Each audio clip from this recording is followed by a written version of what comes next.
bem-vindos ao canal Amazon Futebol FC. O meu nome é Marcelo e hoje, pessoal, eu vou comentar aqui sobre a derrota do Brasil, né? Por 1-0 para a seleção boliviana. Derrota essa que não fez muita diferença para o Brasil, né? Apesar de ter feito o Brasil ficar, né, na quinta colocação, a pior colocação do Brasil, né, na história das eliminatórias. Mas mesmo assim, né, foi histórico para Bolívia, né, que a seleção se classificou para a repescagem, vai disputar aí semifinal e depois vai disputar a vaga, né, aí depende do chaveamento aí com equipes da África e da Oceania. E parece também, né, tem aí uma combinação de resultados aí que pode ser que até a Moldávia, né, se não me engano, entre para repescagem, né, mas tem uma combinação aí que ainda não é certa. Então, antes de começar aqui, pessoal, deixa eu pedir o like de vocês para poder dar uma força aqui pro canal. Caso você não seja inscrito, já se inscreva aqui no nosso canal, pessoal. Muito obrigado a todo mundo que puder ajudar aqui o canal, deixando o like e também se inscrevendo aqui no nosso canal. Muito bem, pessoal. Então, vamos lá, né? Vamos começar aqui. De antemão, deixa eu deixar bem claro que o Brasil não jogou nada. Não foi uma boa partida do Brasil. Ponto. Beleza.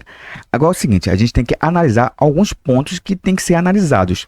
Porque é o seguinte, eu sei que muita gente gosta de pessoas que são radicais, né? Que já chega numa câmera, fica gritando, diz, tá vendo, o Brasil não jogou nada, o Brasil não presta, o Brasil vai passar vergonha aí na Copa do Mundo, tá vendo? O Ancelotti tem que ser demitido hoje, não presta, tá vendo? Contratar aí um técnico aí de grife para não arrumar nada, né? Não agitar essa seleção, então... Eu sei que o torcedor brasileiro gosta muito disso, né? Porque, sabe, o brasileiro é 8 ou 80. Ou tudo presta, ou nada presta. Não tem um meio termo, né? Só que aqui, eu não vou ser esse tipo de pessoa que vai chegar aqui e gritar dizendo que o Brasil não presta, que é isso e aquilo. A gente tem que analisar cada ponto. Então é o seguinte, vamos lá, vamos começar o seguinte. O Brasil jogou no segundo segundo estádio mais alto que tem em termos de altitude, né? Então, quando você joga aí na altitude, a primeira coisa que a pessoa sente, né, é falta de ar, para quem não é acostumado, porque, sabe, ali o ar é mais pesado, né? Então você se cansa mais rápido, você tem até problemas respiratórios, né? Não é à toa que quando os times, né, aqui do Brasil vão jogar lá na Bolívia, até no Equador mesmo, onde tem estádios que tem altitude, então eles levam aqueles cilindros, né, de oxigênio ali para a beira do gramado, né, para poder assim... Caso algum jogador esteja passando mal, né, com falta de ar, eles vão lá e socorrem, né, o jogador com esse cilindro. Então, tem essa questão, né? Então, o rendimento de alguns jogadores cai, né, muito por conta de jogar na altitude. Então, alguns jogadores, né, que tem sua característica aí ser rápido, eles não são. Por quê? Porque eles vão cansar mais rápido. Na primeira arrancada que eles derem, eles vão cansar. Não é à toa que Samuel Lino e também o Luiz Henrique, sabe, não tiveram uma boa partida, porque eles são ali jogadores que têm características de velocidade, de habilidade. Mesmo assim, algumas descidas deles, né, foram perigosas, principalmente do Luiz Henrique, né, que é um jogador que realmente tem que ser observado, né, pelo Ancelotti para poder possivelmente constar numa lista aí final para a Copa do Mundo. Eu acho que é um jogador que vai ser muito útil, né, para a seleção. Beleza, outro ponto. E aí também vem a minha crítica mesmo, de fato. O Brasil entrou em campo descompromissado. Como assim? O Brasil já estava classificado. Não precisava correr, se matar aí para poder assim conseguir a vitória. Quem precisava era a Bolívia, porque precisava do resultado para poder assim se classificar. Porque a Bolívia, para poder se classificar para a repescagem, precisava vencer o Brasil e também torcer contra a Venezuela. Então, era uma missão aí meio que complicada, né? Porque o pessoal pensa, poxa, vamos enfrentar o Brasil, a seleção pentacampeão do mundo, onde tem grandes jogadores. Então a gente tá ferrado, né? Ou a gente joga o jogo da nossa vida, ou a gente tá ferrado, né? Então, eles jogaram o jogo da vida deles. E o Brasil, sabe, entrou em campo assim, sabe, tanto faz como tanto fez, parece um jogo amistoso, aqueles amistosos de final de ano. É tipo isso. Então, o Brasil entrou aí, sabe, sem aquela urgência de conseguir o resultado. E assim, o Brasil até que começou bem a partida, pressionando, mas depois disso a Bolívia, né, com toda a sua limitação, mas também sabe muito bem explorar essa questão da altitude, foi para cima. Começou a chegar de forma mais perigosa, o Alisson fez boas defesas e teve o lance do pênalti. Cara, o lance do pênalti quando eu ouvi o lance, né, pela primeira vez, eu não achei pênalti. Por quê? O jogador da Bolívia, ele pula, né? Ele dá um saltinho ali para poder se livrar ali do contato com o jogador do Brasil. Mas só que quando a gente vê por outro ângulo, você vê ali uma perna do jogador do Brasil, né? Eu esqueci qual foi o jogador que cometeu o pênalti. Que ele dá uma espécie de calço, né? Que ele entrelaça, né, com a perna do jogador da Bolívia e acaba derrubando. Quer dizer que ele obstrui a sequência da jogada, né? Porque o jogador iria fazer o drible e iria ficar em posição de fazer o chute, não. Não sei se ia fazer o gol ou não. Mas enfim. Então, quando eu vi esse outro ângulo aí para poder ter uma definição pelo VAR, aí eu vi de fato que foi pênalti. Conferi. A primeiro momento eu não achei pênalti, mas depois quando eu vi o replay eu já achei pênalti. Pênalti que a pessoa fica dizendo, não foi pênalti, enfim. Mas aí é entendimento de cada um. Eu entendi que foi pênalti, depois que eu revi o lance. Beleza. A Bolívia foi lá, converteu, né, o pênalti aí com o Miguelito. Cara, é bizarro, né? Eu tava até falando isso na transmissão. Cara, é bizarro a gente pegar um gol do Miguelito. Se eu não me engano, Miguelito era um personagem do Hermes e Renato, né? Eu não sei se é Miguelito, não sei, mas é por aí, né? Eu acho o nome do personagem, né? É um personagem totalmente maluco, né? Lá do Hermes e Renato. Quem é antigo, né? Que curtia a antiga MTV, né? Se lembra muito bem desse personagem. É um personagem totalmente translocado, né? Que tinha aí.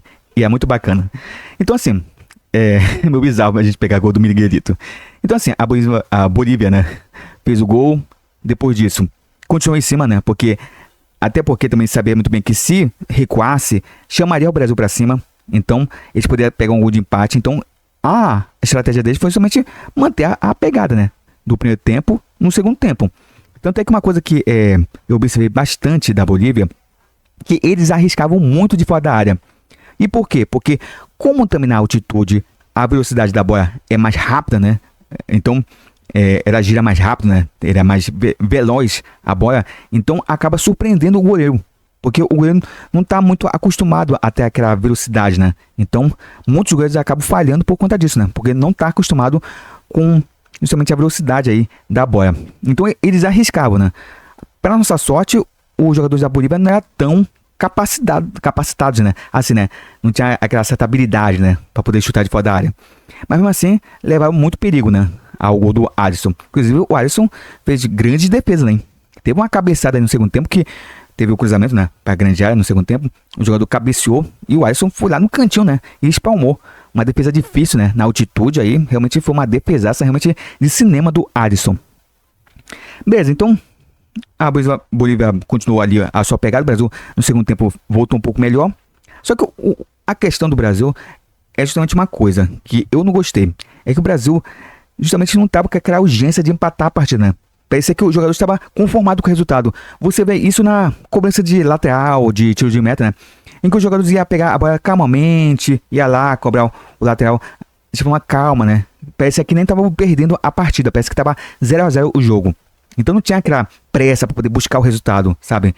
E isso também me incomodou muito, né? Porque, cara, alguns jogadores ali ganharam chances para poder, assim, sabe, tá ali no time titular para poder lutar por uma vaga, né? Uma possível convocação para a Copa do Mundo.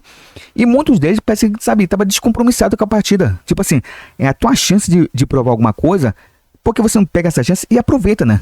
Parte pra cima, tenta fazer alguma coisa, tenta fazer, sabe, algo diferente, mas não fizeram nada no jogo. Nada.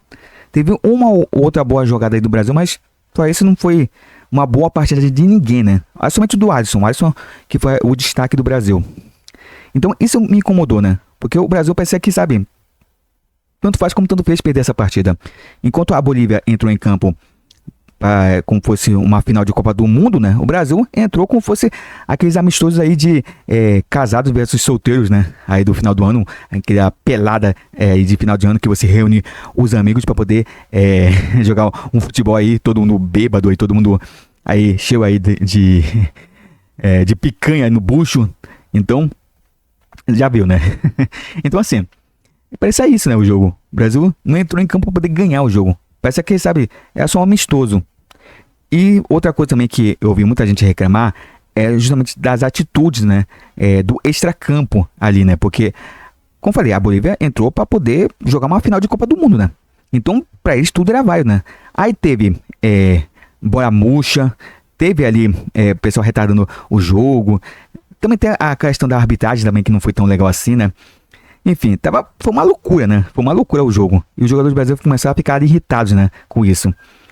E até uma coisa também curiosa, né? Pra ver como que o Brasil tava tão descompromissado, que até o Alisson, né? Se você pegar alguns lances aí do jogo, né? O Alisson pegava a bola, parecia que tava vencendo por 1-0 o Brasil, né?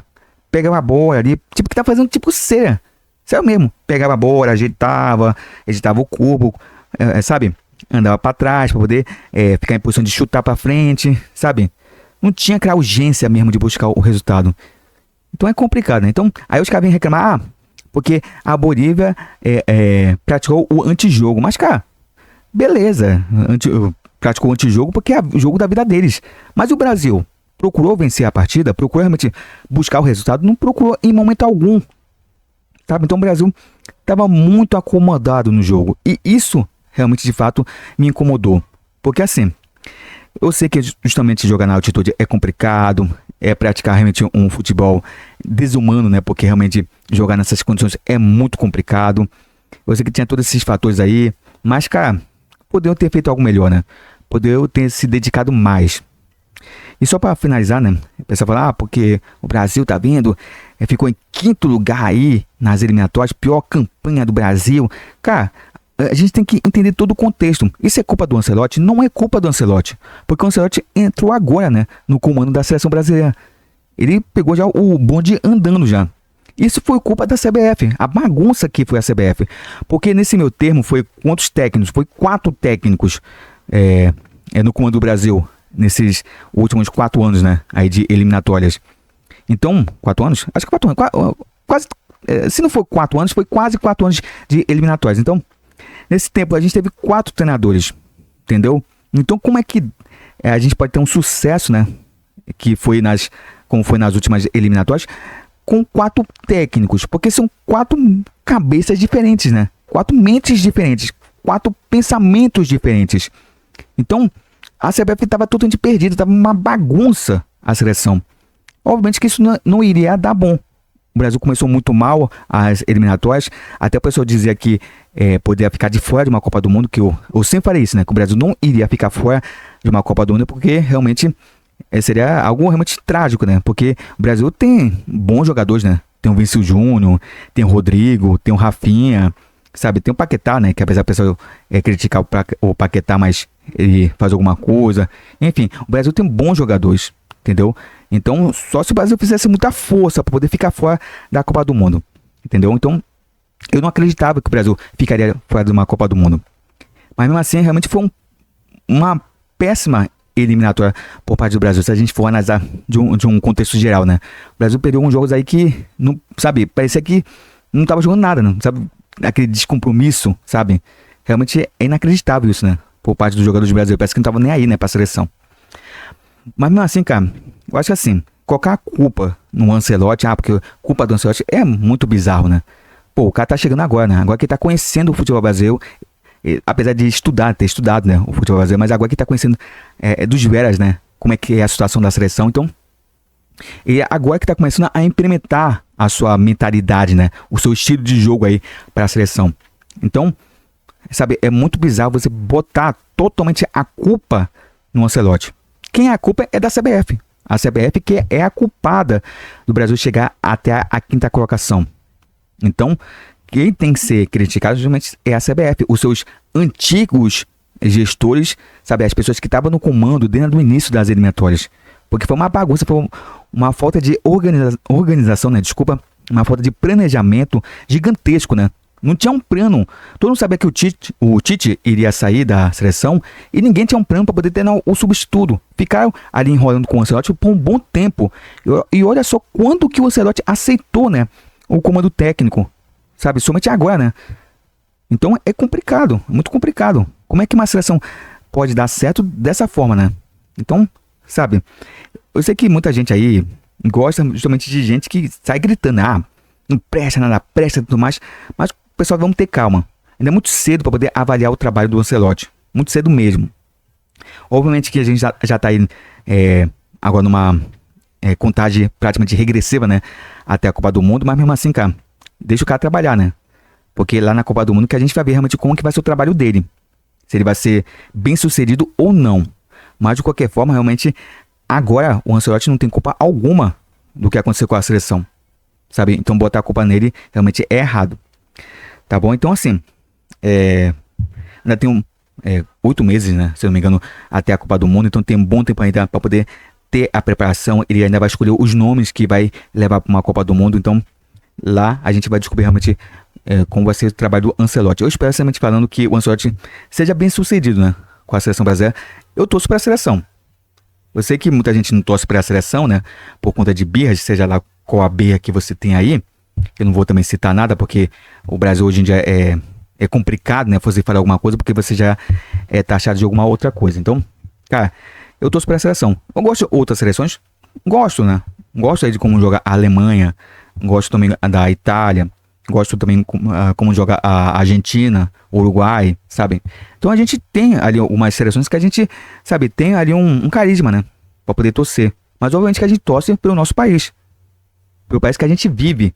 Porque nada melhor do que a gente torcer pelo lugar que a gente vive. Porque os outros lugares, sinceramente falando, não estão nem aí pra gente.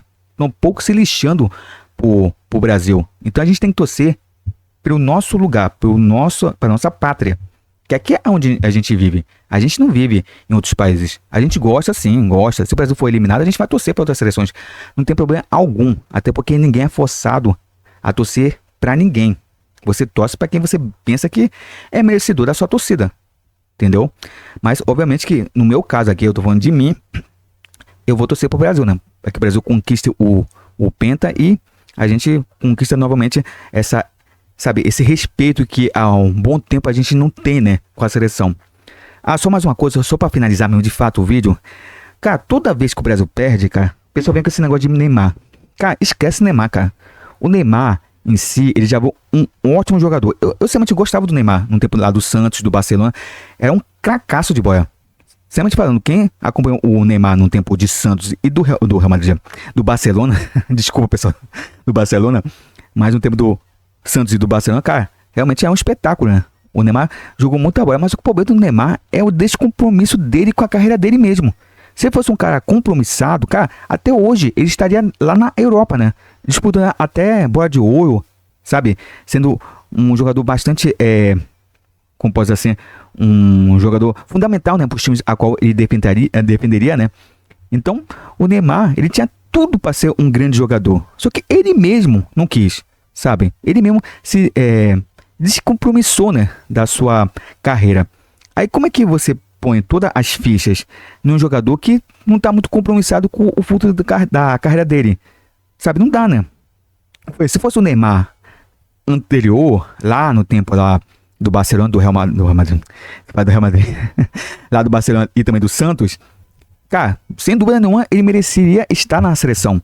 Porque de talento mesmo, eu acho que o jogador que mais foi talentoso, né, que foi revelado nesses últimos tempos, foi o Neymar. O Neymar tem realmente um talento incrível, né? Realmente é um cara que realmente merecia ter chegado mais longe, né, na carreira. Só que ele mesmo não buscou isso, né? Então é complicado. Então, toda vez que o Brasil perde, Neymar. Porque, tá vendo, o Brasil não vai longe sem o Neymar. E se o Neymar se aposentar? E aí, acabou a seleção? Não, cara, tem outros jogadores que podem muito bem aí suceder o Neymar. Então, o brasileiro tem que parar com isso, né? Qualquer coisa, o Neymar. O Brasil só funciona se o Neymar estiver em campo. Não é dessa forma, cara. Neymar já foi um ótimo jogador. Hoje não é mais.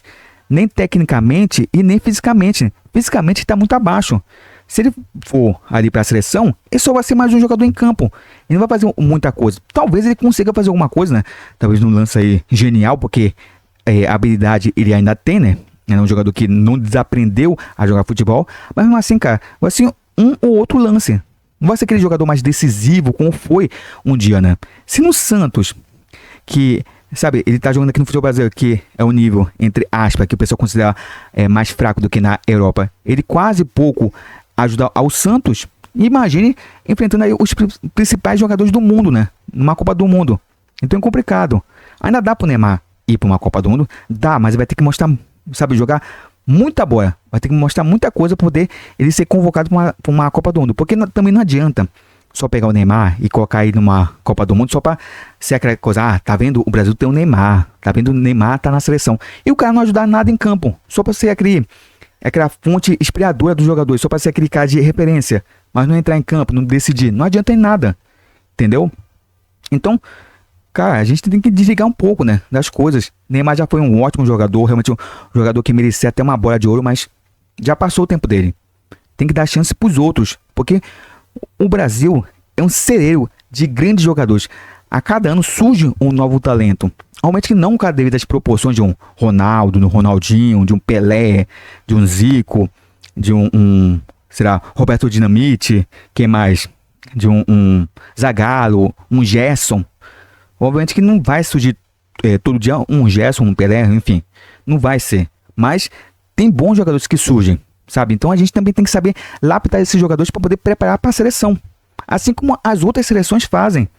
Porque se aposenta craques, né, de outras seleções e eles conseguem repor, né? Conseguem trazer novos jogadores. Mas por quê? Porque eles não ficam só presos a isso. Por exemplo, a França. A França perdeu o Zidane. Por isso a França acabou?